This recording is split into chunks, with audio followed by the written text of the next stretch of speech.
What's up, guys? Welcome to Catch High Connor. I am Connor. UFC 327 was an all-timer. Yuri Prohaska broke all of our hearts. Josh Hokett single-handedly saved the UFC heavyweight division and just heavyweight MMA as a whole. And Dominic Reyes and Johnny Walker certainly got in a cage and pretended to fight. We're going to be getting into all this and more. I'm also going to be matching up the winners of UFC 327. So stick around for that. But before we get into the whole thing here, guys, please remember to subscribe to the channel, like the video, share it with your friends, share it with your grandma, share it with your MMA homies. I'd very much appreciate it. Okay, let's get into this then, guys. Like I was saying, UFC 327, an all-timer. We got a new UFC light heavyweight champion in one Carlos Ulberg. Dominic Reyes and Johnny Walker. Unfortunately, we are going to have to talk about that fight. Here goes one of my favorite highlights. We will be showing more later. Like I was saying, Carlos Ulberg is now your new UFC light heavyweight champion. He defeated one Yuri Prohaska via KO round one in one of the craziest turn of events you'll ever see in a fight. Fight starts. Of course, they're looking to go at it from the beginning. Yuri Prohaska is doing Yuri Prohaska things, and at some point during the round, Carlos Ulberg throws a light kick, seems to step back on his leg a little bit. Apparently tears his ACL, excuse me, and and that was a big story of this fight that only lasted a round, of course. And it seemed as though Carlos Ulberg was pretty much fucked. Just right after this, he could barely stand on that back leg, on his right leg, of course. And it seemed like all Yuri Prohaska really had to do was just turn up the heat a little bit here, keep throwing leg kicks. I mean, shit, Yuri Prohaska could have even shot for a double or some shit, shot for a single leg, anything. And Carlos Ulberg probably wouldn't have been able to get back up. All Yuri really had to do was get past this round, and Carlos Ulberg's corner probably would have called it. In fact, Carlos Ulberg, I believe, said post-fight that his corner would have stopped the fight, given the status of his leg. And that unfortunately did not happen, or unfortunate for Yuri Prohaska and Yuri Prohaska fans, because as this is going on, excuse me, Yuri Prohaska, of course, gets caught with a checked left hook and gets dropped badly. And Carlos Ulberg follows up with some vicious ground pound and completely starches Yuri Prohaska. Yuri Prohaska out cold for a little while there. And Carlos Ulberg is now your new UFC light heavyweight champion of the world. Uh, Crazy, fucking crazy turn of events. I, of course, much like you, I'm assuming, a giant Yuri Prohaska fan. So this one hurts. This one hurts to see. But congratulations, Carlos Ulberg, man. I mean, that was fucking wild turn of events, and it just goes to show, man, don't ever count out a fighter. It's even if they're injured in there, even if it looks like they're fucked, they're completely screwed. They will find a way. Carlos Holberg certainly did just that. Yeah, just absolutely wild. I'm still in shock, honestly. I'm still in disbelief about it. It hasn't even been 24 hours yet from when I'm recording, but yeah, Carlos Holberg, man, he certainly is that guy, and it was absolutely fucking insane. You got to feel good for him, but of course, I do still feel bad for Yuri Prohaska. But Carlos Holberg, your new UFC light heavyweight champion of the world, and a lot of questions about where we go from here now with Carlos Holberg, right? Torn ACL apparently, or that's what most experts are saying online, at least. We of course don't know the full status as of yet, but I'm sure we will probably get that news very shortly.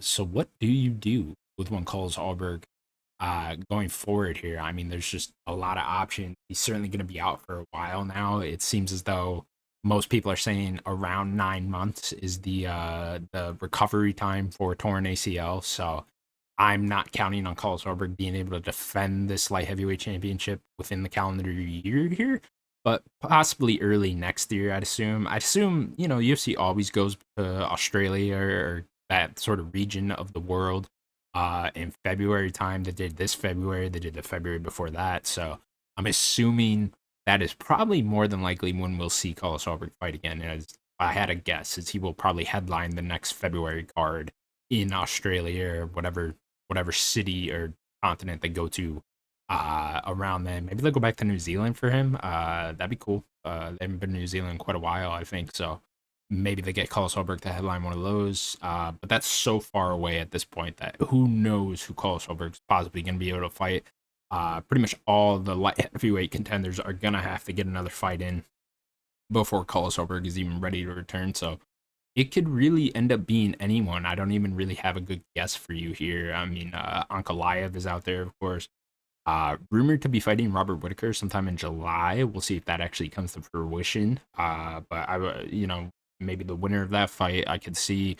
Paulo Costa's out there now. Of course, we're gonna be talking about him later, who just got a big win at light heavyweight in the co-main event. Yuri Prohaska is still out there. If he can pick up a win in between the time before Carlos Alberg is ready to return, I could see the UFC setting up that rematch. You got guys like Khalil Roundtree still out there. Jan Blachowicz, he's fighting Bogdan Guskov in May. So winner of that. There's just so many different options here that I really don't have a good guess for you on who Carlos Alberg will return against, but it'll certainly be a big fight by the time we get there. Like I said, February is probably when I'm predicting. So got a while. Here's a picture of a torn ACL or some shit that I found on Google. There you go. You got to look at that since I did too. For Yuri Prohaska next, I'm gonna say let's do Yuri Prohaska versus Paulo Costa. I think that's a fantastic fight. Like I was saying, I think Yuri and Magomed Ankalaev has have a little bit of heat behind them. That fight at least has a little bit of heat behind it. They've been talking shit about one another for a little while now, or not shit, but trash talking against one another for a little while now. So I could see the UFC setting up that fight if Magomed Ankalaev isn't fighting Robert Whitaker, but I don't know. I think all these guys are going to end up fighting different people. Yuri Prohaska versus Paulo Costa, who of course picked up a big win over Azamat Murzakanov in the co-main event, and is now going to be ranked inside the top 6 at light heavyweight. I think this is a fantastic fight. It's a very fun fight. It's a fight that'll get fans very excited, I think, at this light heavyweight division. And a fight that I never really thought we'd ever see. Of course, Paulo Costa, a long-time UFC middleweight, has had a fight or two up at light heavyweight before this. I believe that Marvin Vettori fight back in the day, it was like 2021. That Marvin Vettori fight was contested at light heavyweight, but of course those were two middleweights just going at it. So, but now that Paulo Costa is going to be ranked at light heavyweight, both these guys not the most active. Yuri Prohaska tries to be active. He seems to get injured quite a bit. Paulo Costa just kind of sits out and waits, does whatever in between fights, and rarely fights more than once in a year. So I'm assuming Yuri Prohaska is going to need a little bit of time to recover here from that knockout, especially in Paulo Costa. Like I said, he's very inactive. So I think they could probably set this fight up for sometime in the fall, maybe headline a fight night or put this on a big pay-per-view or something like that. I think this would be an absolute war and a very fun fight to watch. So set this up, and then I'd imagine they'll kind of have a mini light heavyweight tournament type thing going on like the UFC typically likes to do. You could imagine Magomed Ankalaev and Robert Whitaker going at it. Smoke alarms going off. That's on me. Don't pay attention to that.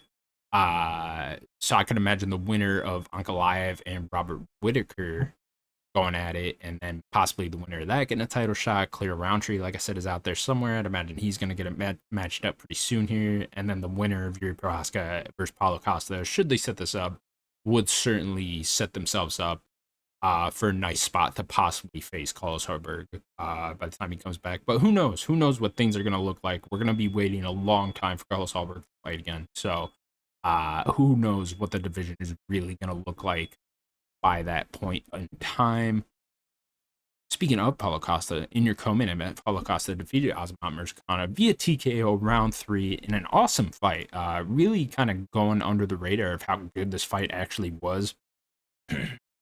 Just because there were so many crazy fights on this card and so many crazy moments that happened. Of course, we'll be talking about Josh Hokett in a little bit. Josh Hokett, Curtis Blades had a fight of the year contender, and that's kind of overshadowing how good this fight was. But it was an awesome fight. Paulo Costa looking very good in the first round. Azamat Murzakanov putting on a lot of pressure in that first round, and Paulo Costa was really able to remain quick and slick, and landed a lot of good body kicks, a lot of good leg kicks throughout the course of that round. Ended up stealing round 1, in my opinion. Round 2, it seemed like Paulo Costa was kind of gassing out just a little bit, and Azamat Murzakanov pressure was getting to him just a little bit more. Azamat Murzakanov able to land a lot of big shots in round 2, and I thought he stole that round. And then round 3, Paulo Costa came out like a bat out of hell. And what was really impressive was he switched up the body kicks and leg kicks that he was landing, and he switched it, and he started going to the head now. And that was just open all day because Azamat Murzakanov was so worried about that body kick come round 3 that the head was wide open for Paulo Costa, and he certainly landed it and was able to knock Azamat Murzakanov down. Kind of a delayed knockdown, one of those, which is very fun to see. And Azamat Murzakanov goes down, and the ref has seen enough, calls the fight. Paulo Costa is your winner, TKO round 3. Like I said, Paulo Costa, Yuri Prochazka is the fight I am suggesting next for both of these guys. Like I said earlier, imagine this could go down sometime in the fall. Should be a very fun fight. I think we'd all be very excited. In your next fight, Josh Hoka defeated Curtis Blades via unanimous decision in one of the greatest heavyweight fights of all time. Right up there with, they mentioned it on the broadcast, but with Bigfoot Silva and Mark Hunt from back in the day, back in 2013. Those guys had what I still consider to be the greatest heavyweight fight of all time. I think it was still a little bit better than this one was, but nonetheless, I mean, credit what credit is due to Josh fucking Hogan, man. I thought this guy was an absolute joke coming into this fight. I just kind of, Curtis Blades was saying it in the lead up to this fight, is that this guy is just saying whatever the fuck he can to get attention because his skill level is not there. And I thought Curtis Blades was kind of spot on. Josh Hogan coming into this was only 8-0, hadn't fought anyone anywhere even close to the level of Curtis Blades. And I really didn't, I counted him out completely going into this fight. I did not think his skill level was going to be on par with Curtis Blades, not even close. I thought Curtis Blades was going to just absolutely have his way with him, and that did not happen at all. Josh Hogan came out in the first round ready to fight, throwing big bombs on Curtis Blades, landing big heavy shots, and it seemed like Curtis Blades was sort of he was sort of defeated after the first round a little bit. Not defeated because he certainly put up a great fight, but he was compromised at least a little bit after that first round because Josh Hogan landed so many big shots. It really did seem like Curtis Blades wasn't able to get going his game plan at all throughout the fight, and it just ended up being an all out brawl. Josh Hogan able to keep it up. I mean, especially towards the end of the first round, I'm amazed that Josh Hogan was able to keep it up because he looked absolutely dead tired at the end of the first. Got a second wind on him and then was able to came out and do very similar things in the second round and was able to win the second round as well, just landing big bombs, landing big shots, able to defend Curtis Blades takedowns for the most part the entire time. And just how many times that Josh Hogan flipped the bird at Curtis Blades throughout this fight was absolutely hilarious and super fun to watch. I did end up giving Curtis Blades the third round, but didn't matter at that point. Even though that was a very closely contested round, if you gave that round to Josh Hogan, I don't blame you at all. But I did slightly give the advantage. I thought he landed more shots and was able to land the more significant shots in the third round. But of course, throughout the entirety of the fight, Josh Hogan was landing the much more significant shots. And you can just tell by the look on their faces that Josh Hogan fucking cracks, man. He hits very hard for his size. Just given the fact that Josh Hogan, he seems to be a very small heavyweight, especially just comparatively to Curtis Blades. It was really quite amazing to see. And then, of course, Josh Hogan gives an amazing post-fight speech as well. The fact that he was able to coherently put that together at the end of that crazy 3-round war. I mean, hats off to Josh Hogan, man. This guy really is kind of saving the heavyweight division here, which has been absolutely horrible as of late. I've said it before on my channel, but like the heavyweight division is the worst, in the worst state I've ever seen it. Getting a little bit better now. We're heading in the right direction with guys like Josh Hogan, guys like Waldo Cortez Acosta, and of course the UFC just signed as of last night Gable Stevenson, so we'll see what he's able to do as well. It's seeming like there's some light here in this heavyweight division, and you love to see it. You got to be very happy to see it. And Josh Hogan is kind of or at the head of that pack right now, I would say. Especially now, he's gonna be ranked in the top 5 in the UFC heavyweight rankings.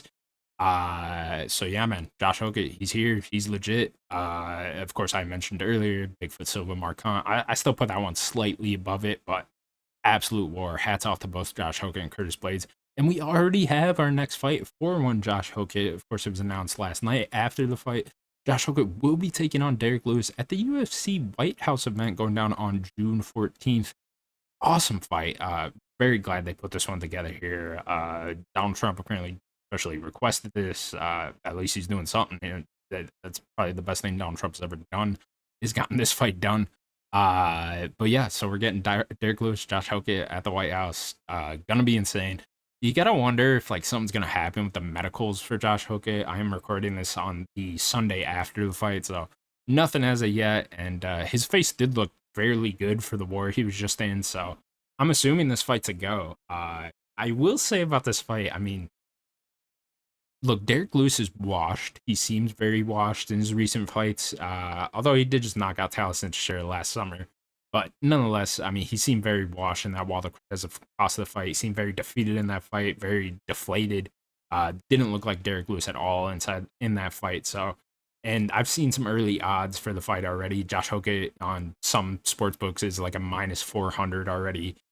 Derek Lewis like plus 250 or whatever. So it this should be an easy win for Josh Hokett, but I will say you did just have a 3-round war where you got hit in the face quite a bit, and now you're going to turn around in 2 months and fight probably the hardest hitter ever. Uh, that might not be the best idea. That might not be the best idea for Josh Hokett. I don't know. It's probably going to work out okay for him. He'll probably be able to get Derek Lewis out of there pretty early, given the state of Derek Lewis these days. But I won't be shocked if Derek Lewis lands a right hand on Josh Hokett and puts him out. Like we were all saying leading up to this one, Josh Hokett is a very small heavyweight, so Derek Lewis is probably the hardest hitter in MMA. So we'll see how this one ends up going here. Maybe I mean Francis Ngannou would probably have something to say about that, but you know what I mean. Derek Lewis, very heavy hands, very hard hitter. Josh Hokett just took a lot of bombs. His chin had to wear down a little bit after that, although he did have a very good chin in this fight. So I will be picking Josh Hokett in that fight, but I won't be shocked if Derek Lewis is able to get him out there. In your next fight, unfortunately, we do have to talk about this one. Dominic Reyes defeated Johnny Walker via split decision. Here goes some more highlights from this fight. A lot of my favorite highlights going on in these pictures here. There's crazy action going on. Here's when things really started heating up.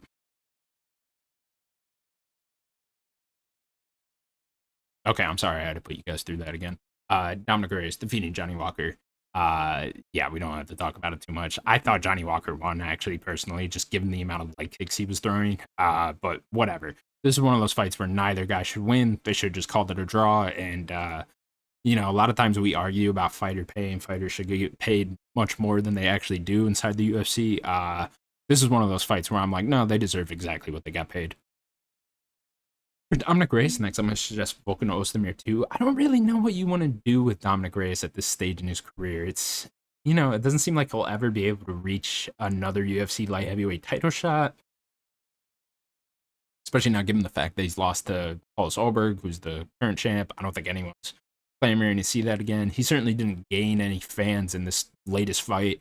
Dominic Reyes probably just lost a shit ton of fans in this latest fight, so I'm going to suggest Volkan Ozdemir. They, of course, fought back in the day, right before Dominic Reyes fought John Jones back in 2019. So, and I think it was a pretty good fight, if I remember correctly. So, I don't know. I don't know what you do with Dominic Reyes. I'm going to suggest Volkan Ozdemir again. You don't really want to give him some young up-and-comer that you can, or maybe you do and try to build a name off someone.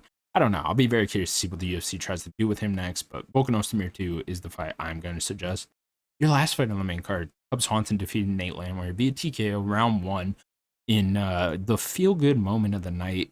Cub Swanson just had Nate Landwehr's number. I was absolutely shocked by this. Nate Landwehr, usually very durable and very good at making things into a brawl, making fights into a brawl.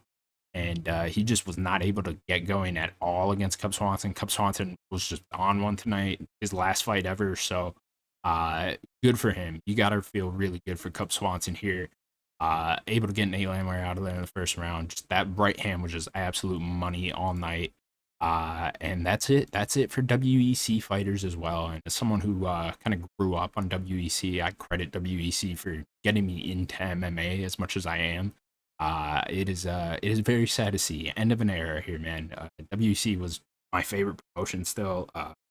And second, of course, would be UFC. I mean, UFC probably is my favorite promotion. Let's be real, but WEC will always have a special place in my heart. The Benson Henderson versus Anthony Pettis fight, the final fight in WEC history, is still my favorite fight of all time to this day. And so, yeah, I will dearly miss WEC fighters. Of course, Cub Swanson is retired now, so he will not be fighting anymore. And thus, I did not make a who should Cub Swanson fight next thing. So I'll give you Aaron Pico. Aaron Pico picked up a big win over Patricio Pitbull in the final Bellator fight in Bellator history. Aaron Pico is your Bellator featherweight champion in my book. And for him next, I'm going to suggest the winner of Arnold Allen and Milky Koska, which goes down on May 16th. So a little over a month away from that fight going down. I feel like these will match up quite well. A lot of guys at the top 10 of featherweight matched up right now. We got Aljamain Sterling, Yusuf Zalal going down in about 2 weeks. Laurent Murphy and Motar Evlov just fought, of course. Motar Evlov seemingly getting in the next title shot. So a lot going on in this UFC featherweight division. I feel like the winner of this will match up well with Aaron Pico, and they're gonna need to keep busy because there's quite the line building up at the UFC featherweight division. So I feel like winner of this versus Aaron Pico would be quite the fight as well. Especially if Allen wins, I feel like that makes a lot of sense. If Milky Koska wins, you might want to give Milky Koska someone in like the top 5 after that. But nonetheless, big name in Aaron Pico now, and certainly very fun to watch Aaron Pico. I love watching Aaron Pico fight. It's very enjoyable. I'm so glad he's in the UFC featherweight division and he didn't remain in PFL or anything like that, because that would have sucked. And we'll probably get an Aaron Pico title run going on here. I'd have to imagine. I'm very high on Aaron Pico, and I think the matchmakers are too. So I think winner of this matches up quite well with Aaron Pico. You can main event a fight night with that, or put it on a big pay-per-view. Whatever, doesn't matter. Because a look at the rest of the card, quite the card, was UFC 327. Great prelim. Kevin Holland, Randy Brown, very fun fight. Vicente Luque. How about Vicente Luque picking up a big win over Kelvin Gastelum? Did not see that one coming at middleweight, too. I wonder if Vicente Luque plans on staying at middleweight or driving back down to welterweight. We will have to see. Tatiana Suarez picking up a big submission win over Luby Godinez. Mateus Gamrot picking up a big win over Esteban Ribovic. I'm a huge Esteban Ribovic fan, so that one's kind of heartbreaking to see, but expected. Mateus Gamrot is very good. Chris Padilla getting fucking robbed and them changing that to a draw after the fight was declared victory for him. I thought Chris Padilla won all 3 rounds of that fight. I was absolutely shocked by that. Charles Radke, Chuck Buffalo picking up a big win as well. Great card. Absolutely loved UFC 327. Besides Johnny Walker and Dominic Reyes, I think this was my favorite card of the year still. I am giving it an 8.6, which puts it at the highest rated card of the year thus far. I think it is the best card of the year thus far, even given the horrible fight that was Johnny Walker and Dominic Reyes. It would have got a little bit higher too if those two just would have put on a good fight. Double KO like we all wanted, but we did not get. That's going to do it for the video then, guys. Thank you guys so much for watching. Please remember to subscribe to the channel, do all that fun shit. Very much appreciate it. Let me know how much you enjoyed UFC 327, what you would rate it out of 10. Be on the lookout. I'm going to be doing a predictions video for International Fight Week. What I think that card is going to end up being. I do think McGregor's headlining that card. Spoilers, but I'll be putting up that video sometime this week, so be on the lookout for that. And thank you guys so much for watching. Check in the next one. Bye-bye.